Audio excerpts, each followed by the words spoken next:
In 60 years of building businesses, he never once made profit the goal, and that is precisely why the profits kept coming. Back to Japan in 1945. 167 cities reduced to ash. An economy shattered. And yet, within a single generation, Japan produced some of the most formidable industrial enterprises the world had ever seen. Companies that did not merely compete, they redefined entire industries, from semiconductors to consumer electronics to telecommunications.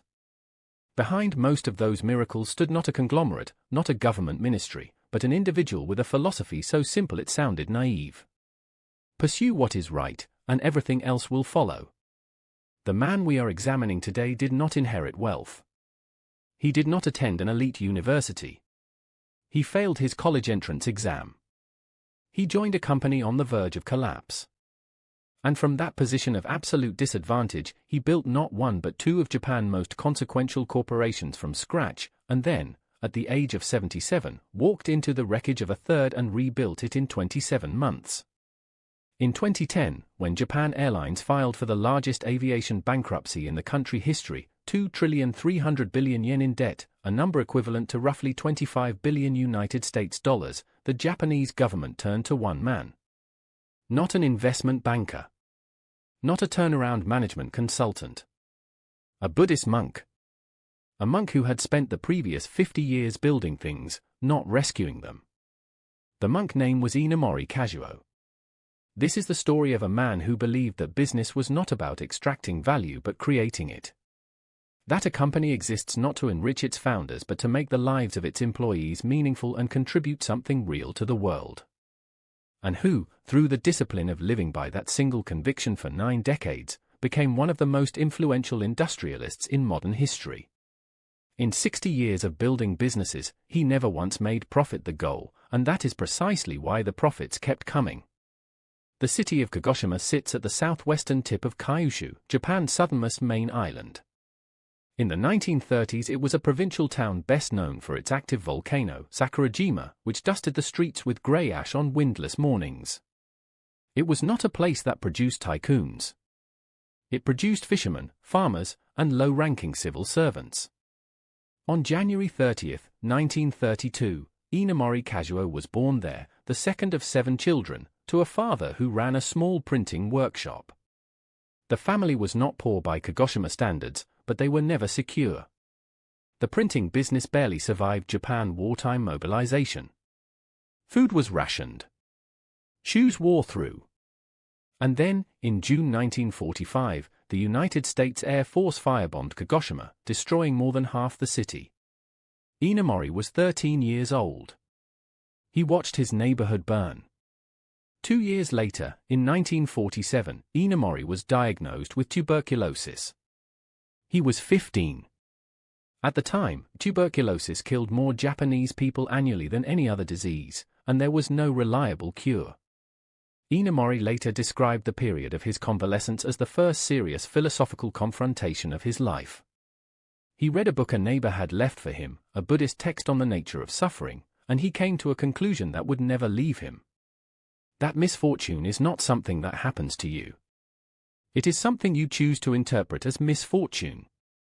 The illness resolved. He returned to school. He studied hard enough to attempt the entrance exam for Kagoshima Prefectural Medical School. He failed. He tried for the National Railway Service.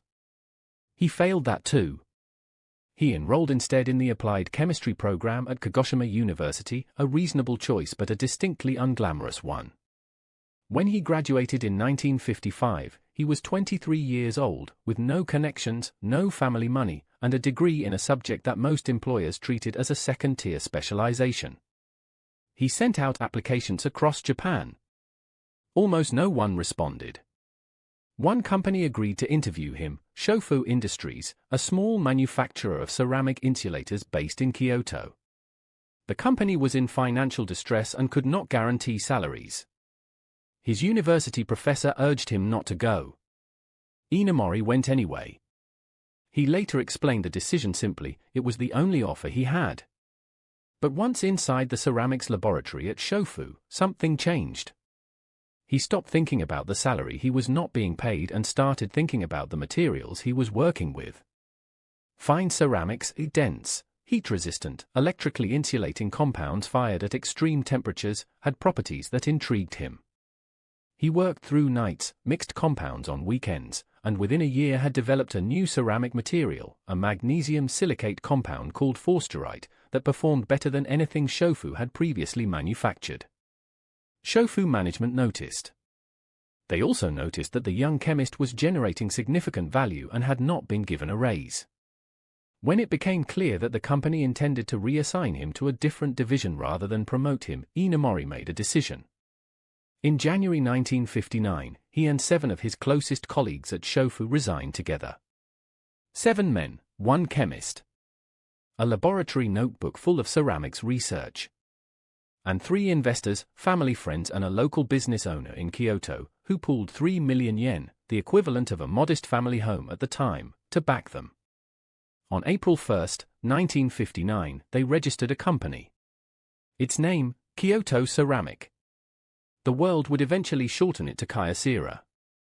What none of them could have known, standing in a rented 2-room factory in Kyoto, was that the material they were manufacturing, advanced technical ceramics, sat at the precise intersection of every technology revolution the next half-century would produce. They were not lucky. They were, without knowing it, positioned perfectly. In the late 1950s, the global electronics industry was undergoing a transformation so rapid that even its participants struggled to track it. The transistor, invented at Bell Laboratories in 1947, had demonstrated that electronic signals could be amplified and switched without vacuum tubes. By 1959, American engineers at Texas Instruments and Fairchild Semiconductor were producing the first integrated circuits, placing multiple transistors onto a single piece of semiconductor material. The implication was enormous: computing would get smaller, faster, and cheaper with every passing year. But there was a problem. Semiconductors were fragile. Heat damaged them. Moisture degraded them. They needed to be housed in packages, protective enclosures, that were electrically insulating, thermally stable, and manufacturable with extreme precision. In short, they needed advanced ceramics. Inamori's first major contract came from a company in Kyoto that manufactured cathode ray television tubes. The ceramic component Kyocera supplied was a specialized insulator, and the order was small, but it was enough to keep the company alive through 1960 and 1961. Then came the pivotal moment. A buyer from an American electronics firm visited Kyoto in 1959 and placed an order for a ceramic component that Kyocera had never made at the required specification. Inamori accepted the order. He then spent 3 months working 18-hour days to develop the manufacturing process necessary to fulfill it. He succeeded, the component worked. And Kyocera's reputation in the American market was established. Scaling the business required capital that Inamori did not have. Japanese banks in the early 1960s did not lend to small manufacturers without established collateral. Inamori mortgaged his own house, borrowed from employees' families, and managed cash flow week by week. He later recalled a period in 1961 when he calculated that Kyocera had approximately 2 weeks of operating cash remaining. He convened a meeting with his 8 founding colleagues and told them the truth. He did not have certainty. He had a commitment to keep trying. Every one of them agreed to continue. By the mid-1960s, Kyocera had secured contracts supplying ceramic semiconductor packages to American electronics manufacturers, including, critically, Texas Instruments. The packages Kyocera produced, small ceramic housings that protected integrated circuits from heat and contamination, became essential components in the early personal computer and telecommunications revolution. Kyocera ceramics were inside American military guidance systems, inside early IBM computers, and eventually inside the mobile phones that would reshape global communication. Inamori had stumbled not into ceramics but into the infrastructure layer underneath every technology wave of the late 20th century. In 1971, Kyocera listed on the Osaka Securities Exchange. In 1972, it moved to the Tokyo Stock Exchange. By 1982, The company had expanded into the United States and Europe and recorded revenues of over 100 billion yen, roughly the equivalent, in today's terms, of 900 million United States dollars. The Kyoto ceramic startup had become a global technology company. But Inamori did not stop there. In 1984, Japan government announced it would break up the Nippon Telegraph and Telephone Corporation monopoly on the country telephone network and allow competitive carriers to operate long-distance telephone service. Every serious business analyst in Japan concluded that no private company could afford to build a competing telephone network. It would require billions of yen in infrastructure, years before a single yen of revenue, and a head-on collision with the most powerful telecommunications company in the country. The established wisdom was unanimous: do not try. Yet, Inamori tried. He founded DDI Corporation, the name stood for Daini Denden, which translated loosely as the second telephone company, and spent the next 6 years constructing a nationwide long-distance network across Japan. Bankers told him it was impossible. NTT lobbyists worked to complicate his regulatory applications. Inamori pressed forward. By 1990, DDI was profitable. In 2000, it merged with KDDI and IDEO to form KDDI Corporation, now Japan's second-largest telecommunications company by revenue, serving more than 60 million subscribers and generating revenues in excess of 5 trillion yen per year. Inamori had built the Japanese telecom market most significant challenger from a standing start, while simultaneously running a global manufacturing company. 2 companies, 2 industries. Built from scratch, in a single lifetime. And yet neither of those achievements is what defines his legacy. Most business leaders build systems. Inamori built a philosophy. The distinction matters more than it sounds. Systems solve known problems. Philosophies generate solutions to problems that do not exist yet. What Inamori developed over 40 years of running Kyocera was not a management methodology in the sense of a process map or an organizational chart. It was a way of thinking about the purpose of human effort, and that way of thinking produced, as a byproduct, extraordinary organizational performance. The core of Inamori management philosophy rested on a single equation. He described it this way: results equal the product of attitude, effort, and ability. Attitude and effort, he insisted, were scored on a scale from -100 to +100. Ability, the natural endowment a person brings to a task, was scored from 0 to 100. The mathematics of multiplication meant that a person of enormous talent who brought a negative attitude to their work could generate a negative result, making the organization worse, not better. A person of average ability who brought an intensely positive attitude and relentless effort could generate a result that outperformed the talented cynic by several multiples. This was not merely motivational language. Inamori built Kyocera's entire organizational structure around the implication. He divided the company into small, independently accountable units, as small as 30 or 40 people, each of which operated as a quasi-independent business, with its own revenues, its own costs, and its own leadership. He called the system amoeba management, drawing on the image of single-celled organisms that divide and multiply while retaining a unified genetic identity. Each amoeba tracked its own hourly productivity, revenue generated per employee per hour, and competed transparently with every other amoeba in the company. Leadership of each unit rotated as individuals demonstrated the commitment and judgment to lead. Critics argued the system was too complicated to manage at scale. They argued that transparency about per-unit productivity would breed destructive internal competition. They argued that rotating leadership would produce instability. Inamori's response was consistent across decades. The critics were prioritizing the comfort of the existing leadership structure over the engagement of the employees doing the actual work. He observed that when people could see the direct connection between their daily effort and their unit economic performance, something changed in them. They stopped thinking like employees and started thinking like owners. By the 1980s, Kyocera had extended amoeba management across its global operations. Manufacturing plants in the United States, Germany, and Southeast Asia operated on the same principles as the original Kyoto factory. Inamori also established a company-wide program of philosophical education he called the Kyocera philosophy, which was taught through regular group study sessions at every level of the organization. The sessions were not lectures.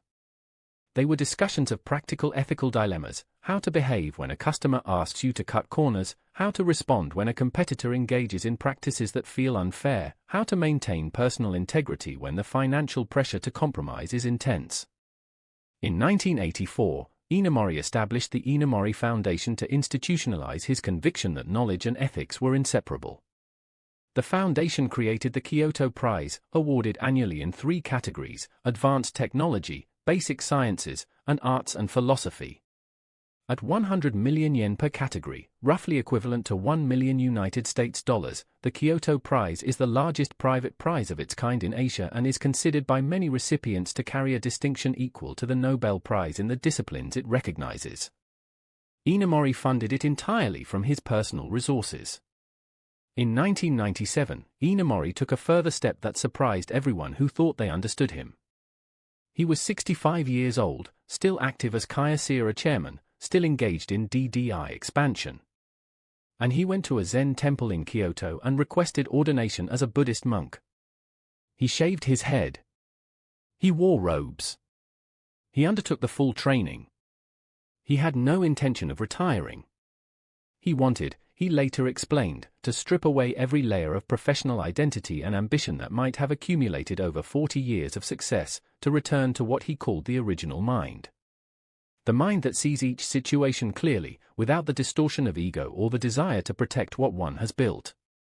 To most Western observers, this seemed eccentric. To those who knew Inamori work, it was the most consistent thing he had ever done. His entire management philosophy had always pointed toward the same destination: the subordination of personal ego to the requirements of collective effort. The monk robes were simply the outward sign of what he had always practiced internally. And 8 years later, when the Japanese government called to ask if a Buddhist monk with no airline experience would please save the national carrier from complete collapse, that practice was exactly what they needed. Japan Airlines was founded in 1951 as a state-sponsored carrier and privatized in 1987. For the next 2 decades, it expanded aggressively: routes, aircraft, employees, and the overhead that came with all 3. By the mid-2000s, Japan Airlines was operating more than 260 aircraft, employing 48,000 people, and carrying over 60 million passengers annually. It was the largest airline in Asia by passenger volume. It was also critically, structurally insolvent. The problems were systemic. Labor costs had been protected through decades of union contracts that insulated wages and pension benefits from the economic pressures every airline faces. Route management was driven by political relationships rather than commercial logic. Unprofitable domestic routes to regional airports were maintained because local politicians required them, and no one at Japan Airlines senior management level had the authority, or the will, to stop the bleeding. When the 2008 global financial crisis compressed travel demand and fuel prices simultaneously, Japan Airlines' financial position moved from fragile to catastrophic. On January 19, 2010, Japan Airlines filed for corporate reorganization under Japanese law. Its liabilities amounted to 2,320 billion yen, approximately 25 billion United States dollars. It was the largest non-financial corporate bankruptcy in Japan post-war history. The Government Enterprise Turnaround Initiative Corporation, created specifically to manage the crisis, needed a chairman who could rebuild Japan Airlines' culture from the inside, not merely restructure its balance sheet from the outside. The government called Inamori Kazuo. He was 77 years old. He had not run a company for more than a decade. He had no experience in aviation, in service industry management, or in crisis intervention of this scale. His response to the initial approach was to decline. He had a practice. He had a retirement.